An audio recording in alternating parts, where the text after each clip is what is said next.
वालेकुम स्टूडेंट्स, क्या हाल चाल आपके? ठीक हैं। आज हम बात करेंगे मैथमेटिक्स की बिल्कुल नंबर सिस्टम से कि मैथमेटिक्स में कैसे डेवलपमेंट हुई, मैथमेटिक्स ने कैसे अपने आप को इम्प्रूव किया, क्या क्या उसमें बेहतरी आई। जब से इंसान इस दुनिया में आया तो उसने काउंटिंग के बारे में, गिनती, गिनना, काउंट करना, उसके बारे में काम किया। मुसलमान साइंसदानों ने मैथमेटिक्स की शुरुआत की, मैथमेटिक्स को डेवलप किया। दरियाए नील की पैमाइश के लिए उन्होंने मैथमेटिक्स के लिए ज्योमेट्री का जो है ना इस्तेमाल किया। तो पुराने ज़माने में लोग जब काउंटिंग करते थे, गिनती करते थे, किसी चीज़ को गिनना होता था तो उसके लिए डिफरेंट डिफरेंट सिंबल यूज़ करते थे। तो उस ज़माने में काउंट करना, गिनना इतना आसान काम नहीं था, लिखने में बिल्कुल टफ था, बोलने में, समझने में तो वो ईजी लगता था, लेकिन जब वो इंसान उसको काउंट करके लिखने की फॉर्म में, रिटन फॉर्म में उसको करता था तो उसके लिए बहुत सी कॉम्प्लेक्सिटी थी, बहुत उसमें दिक्कत पेश आती थी। जैसा कि आजकल हम 4 को 5 में ऐड करें, 1 को 2 में ऐड करें, उनको मल्टीप्लाई करें, उनको आप ऐड करें, तो हमारे लिए बहुत आसान काम है। लेकिन उस ज़माने में कभी उन्होंने पौधों का इस्तेमाल किया, कभी उन्होंने लकड़ी का इस्तेमाल किया, कभी पत्थर के ऊपर उन्होंने लिखा, तो उनको काउंट करना थोड़ा सा बहुत उनको डिफ़िकल्ट लग रहा था। वक्त गुजरने के साथ साथ इसमें डेवलपमेंट आती गई, रोमन गिनती आई, उसके बाद फिर अरेबिक वर्ड आए, उसके बाद ग्रीक लेटर आए। तो ऐसे आहिस्ता आहिस्ता काउंटिंग करने में, गिनने में डेवलपमेंट होती चली गई। तो जैसे जैसे इंसान साइंस की दुनिया में आता गया, उसके साथ साथ उसने बहुत सारी चीज़ें जो है ना वो सीखी और उनको इम्प्लीमेंट किया, उनको जो है नाफिज किया। तो इस तरह से जो है ना वो नंबर सिस्टम, नंबर बनाया गया, एक ऐसा सिस्टम बनाया गया। तो आज हम उसी नंबर सिस्टम के बारे में बात करेंगे कि नंबर सिस्टम क्या है और कौन कौन से नंबर जो है हम आजकल डेली लाइफ में देखते हैं, उनको यूज़ करते हैं। तो शुरुआत करते हैं नंबर सिस्टम से। तो नंबर सिस्टम है क्या? पहला है हमारे पास नेचुरल नंबर। नेचुरल नंबर को n से डिनोट करते हैं और ये 1 से स्टार्ट होते हैं, 1 2 3 up to so on, infinity तक, यानी इसका कोई एंड पॉइंट नहीं है, लास्ट इसका नाम नहीं। इन्फिनिटी अपने आप में कोई भी नंबर नहीं है। इन्फिनिटी जस्ट एक ऐसा हम सोच सकते हैं, लेकिन अब वहाँ तक पहुँचना हमारे लिए बहुत ही मुश्किल काम है। तो ये है नेचुरल नंबर। उसके बाद नेचुरल नंबर जब डेवलप हो गए, नेचुरल नंबर जब बन गए, तो उसके बाद एक नया एलिमेंट, एक नया नंबर दरियाफ्त हुआ। ये इंडियन नंबर है, वहाँ से इसकी जो है शुरुआत हुई थी ज़ीरो। ज़ीरो नंबर जब आया तो क्योंकि नेचुरल नंबर तो 1 से स्टार्ट हो रहे थे, ज़ीरो भी उसमें शामिल हो गया, तो उसको एक अलग कैटेगरी में रख दिया गया, क्योंकि अगर आप यहाँ पर ज़ीरो रखते तो फिर ये नेचुरल नंबर नहीं था। इसको हमने एक नए सेट में, सेट का मतलब है collection of elements, collection of number, उसको हम सेट बोलते हैं। जब हम सेट वाला आर्टिकल पढ़ेंगे तो उसमें इसको डिस्कस करेंगे। तो ये होल नंबर है, जब उसको ज़ीरो भी शामिल कर लेगा, बाकी सेम वही एंड तक ही चलेगा, तो ये होल नंबर है। उसके बाद इंटीजर्स को रिप्रेजेंट करते हैं z के साथ, क्योंकि कोई भी सेट हो उसको हम किसी लेटर से रिप्रेजेंट करेंगे। तो जैसे नेचुरल नंबर को n से रिप्रेजेंट करते हैं, होल नंबर को w से करते हैं, इंटीजर्स को z से करते हैं। तो ये इंटीजर जो है वो पॉजिटिव भी हो सकते हैं, नेगेटिव भी हो सकते हैं, लेकिन आप इनमें फ़र्क देखें, यहाँ पर नेगेटिव नहीं है, ना नेचुरल नंबर में है, ना होल नंबर में है। इसमें +1, +2, -1, -2, यानी पॉजिटिव इंटीजर्स भी होते हैं, नेगेटिव इंटीजर्स भी होते हैं। आगे चलते हैं प्राइम नंबर। प्राइम नंबर को p से रिप्रेजेंट करते हैं। तो प्राइम नंबर का मतलब है कि वो नंबर हैं जिनका हम ऑर्डर पेयर ले या जिनको हम फैक्टर बनाएं, तो अगर वो फैक्टर यूनिक ना हों, यूनिक उसमें फैक्टर बने, तो उसको हम नाम देते हैं प्राइम नंबर। सपोज करें, मैं आपको एग्जांपल इसको समझाता हूँ। फर्ज करें जब 2 का हम फैक्टर बनाएंगे तो वो आएगा 2 × 1, यानी वो डिविजिबल ना हो, किसी अपने अलावा डिविजिबल ना हो, तो ये एक फैक्टर बना है। और ये जो फैक्टर पेयर होगा, ये फैक्टर पेयर डिफरेंट होने चाहिए, यानी 2 अलग है, 1 अलग है, तो ये बन गया 2। 3, 1 ये डिफरेंट पेयर है, ये प्राइम नंबर है।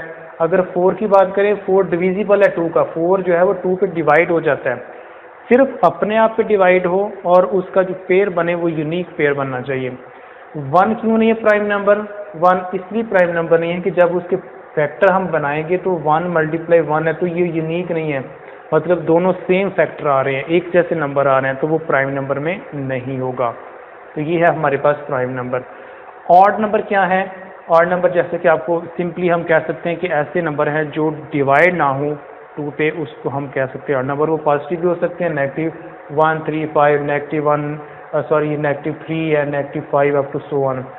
इवन नंबर वो होते हैं, ये भी पॉजिटिव इवन नंबर भी होते हैं, नेगेटिव इवन नंबर भी होते हैं। फॉर एग्जांपल ये +2 है, +4 है, +6।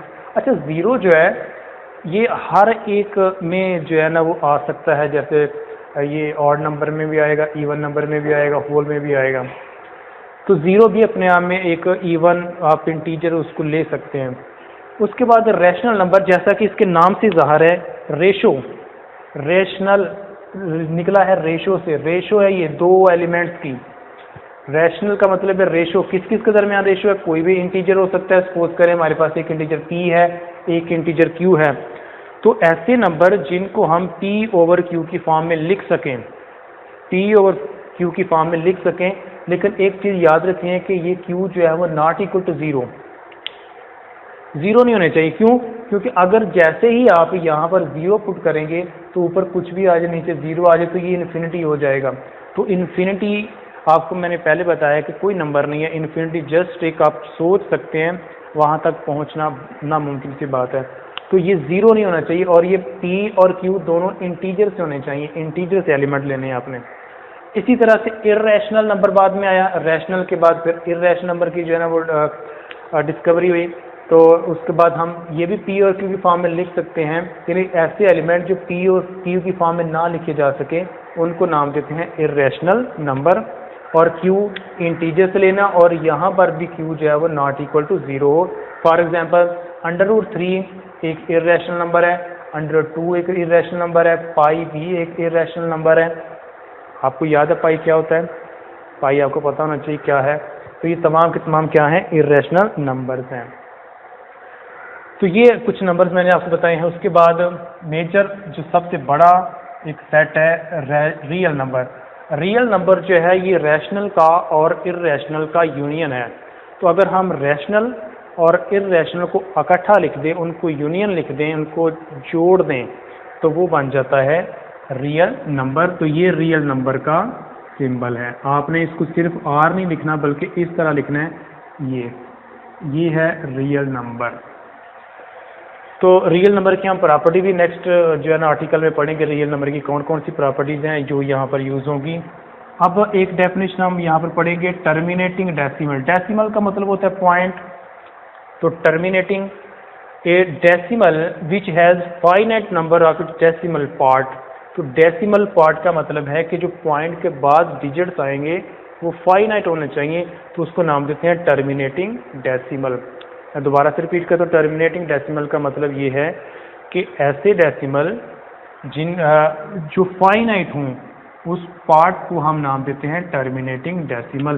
सपोज करें 2.57, ये इसका डेसिमल पार्ट है, ये एक फाइनाइट नंबर है, इसको नाम देते हैं टर्मिनेटिंग डेसिमल। ये भी एक फाइनाइट नंबर है, टर्मिनेटिंग होगा, ये भी एक फाइनाइट नंबर है, टर्मिनेट होगा। ठीक है, तो इसको हम कहते हैं terminating decimal. Recurring decimal. Recurring decimal का मतलब है कि ऐसा डेसिमल जो फाइनाइट ना हो, यानी उसकी वैल्यू जो है वो रिपीट करे और साथ साथ वो फाइनाइट ना हो, उसको नाम दिया जाता है रिकरिंग डेसिमल। जैसे 1.33 है, 2.2323, ये अप टू सो ऑन, इसको हम नाम देते हैं रिकरिंग डेसिमल। तो ये 2 डेसिमल मैंने आपको बताए हैं, रिकरिंग डेसिमल और टर्मिनेटिंग डेसिमल। रिकरिंग डेसिमल दोबारा से मैं रिपीट करता हूँ, रिकरिंग डेसिमल का मतलब क्या है? ए डेसिमल इन विच 1 और मोर digits repeat is called recurring. एक या एक से ज़्यादा, यहाँ पर एक रिपीट कर रहा है 33, यहाँ पर 2 और 3 रिपीट कर रहे हैं डेसिमल पार्ट में, लेकिन इनका एंड नहीं है, ये अप टू सो ऑन है, चलते जाएंगे ये। तो ये उसका हो गया recurring decimal. Non terminating, non recurring. Non terminating जैसे मैंने आपको पहले बता दिया है कि टर्मिनेटिंग का मतलब होता है फाइनाइट, तो नॉन का मतलब होगा जो फाइनाइट ना हो, रिकरिंग का मतलब होता है नंबर रिपीट करे, एक नंबर रिपीट करे, दो नंबर रिपीट करे। तो नॉन रिकरिंग का मतलब क्या होगा कि a non terminating non recurring decimal which neither terminate, जो ना तो टर्मिनेट कर रहा हो ना ही वो रिकरिंग हो, तो उसको नाम दिया जाता है non terminating non recurring. Suppose कर लें हमारे पास 3.14161718 या इधर 2798 अप टू सो ऑन। अब इसमें क्या है, ये कैसा नंबर है, पॉइंट के बाद एक तो ये नंबर ख़त्म नहीं हो रहे, एंड नहीं हो रहा इसका, फाइनेट नहीं है, और दूसरा ये नंबर रिपीट नहीं कर रहे, कोई भी नंबर जो है ना वो नंबर बार बार रिपीट नहीं हो रहा, इसको कहते हैं नॉन टर्मिनेटिंग नॉन रिकरिंग। इसी तरह से अगर लिखा जाए 2.3217 अप टू सो ऑन, अब इसमें क्या हुआ है, इस नंबर में 2 के बाद 32 है, 17 है, ये नंबर ना तो इनका एंड हो रहा है और ना ही ये नंबर रिपीट कर रहे हैं, तो नॉन रिपीटिंग है।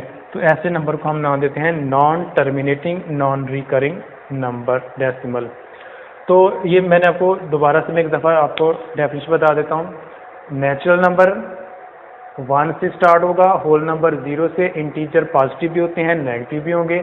प्राइम नंबर क्या होता है, प्राइम नंबर वो नंबर है जो सिर्फ अपना डिविजिबल हो, तो उसके जो जब हम उनका फैक्टर बनाएंगे तो वो यूनिक फैक्टर बना रहा हो तो वो प्राइम नंबर होगा। ऑड नंबर होगा जो 2 पे डिवाइड नहीं होगा, इवन नंबर जो डिवाइड होगा। रैशनल नंबर उसके नाम से ज़ाहिर है, जब रेशो होगी दो नंबर्स के दरमियान उसको रैशनल नंबर बोलेंगे, और वो पी और क्यू की फॉर्म में लिखे जा सकते हैं, लेकिन क्यू ज़ीरो नहीं होना चाहिए, और ये पी और क्यू दोनों इंटीजर से आप ले सकते हैं। इरेशनल नंबर क्यू डैश इसको रिप्रेजेंट करते हैं, जो पी और क्यू की फॉर्म में ना लिखे जा सके, क्यू नॉट इक्वल टू 0 हो, जैसे 103 पाई, ये सारे इरेशनल नंबर हैं। रियल नंबर क्या होता है, रियल नंबर जो है ये यूनियन है दो नंबर्स का, उसको हम नाम देते हैं रियल नंबर, ये उसका सिंबल है रियल नंबर का। टर्मिनेटिंग का मतलब है decimal which has finite number of decimal, जिसमें फाइनाइट हो, डेसिमल पार्ट के बाद फाइनाइट आंसर आए, वो है टर्मिनेटिंग। रिकरिंग का मतलब है जो नंबर एक ही से रिपीट करे और उसका एंड ना हो, वो होता है हमारे पास रिकरिंग डेसिमल। और नॉन टर्मिनेटिंग नॉन रिकरिंग, जो टर्मिनेट भी ना करे रिकरिंग भी ना करे, उसको हम नाम देते हैं, जैसा कि एग्जांपल है इसमें नंबर एक तो एंड नहीं हो रहा इनका, दूसरा जो है वो नंबर रिपीट नहीं कर रहे, तो ये होगा नॉन टर्मिनेटिंग नॉन रिकरिंग। तो आज की इस वीडियो में आपने यहाँ तक करना है और अच्छे तरीके से ये नंबर सिस्टम को आपने समझना है। तो अगर आप लोगों को ये वीडियो अच्छी लगे, आप इसको ज़रूर अपने दोस्तों के साथ, अपने क्लास वालों के साथ शेयर करें, ताकि उन बच्चों का भी जो है ना इस हवाले से फ़ायदा हो सके, तो वो भी मैथमेटिक्स में जो है ना अपनी बेस अच्छी बना सकें। अगली वीडियो के साथ दोबारा आपके जो है ना इससे आगे स्टार्ट करूँगा प्रॉपर्टी ऑफ रियल नंबर के बारे में। अल्लाह हाफ़िज़।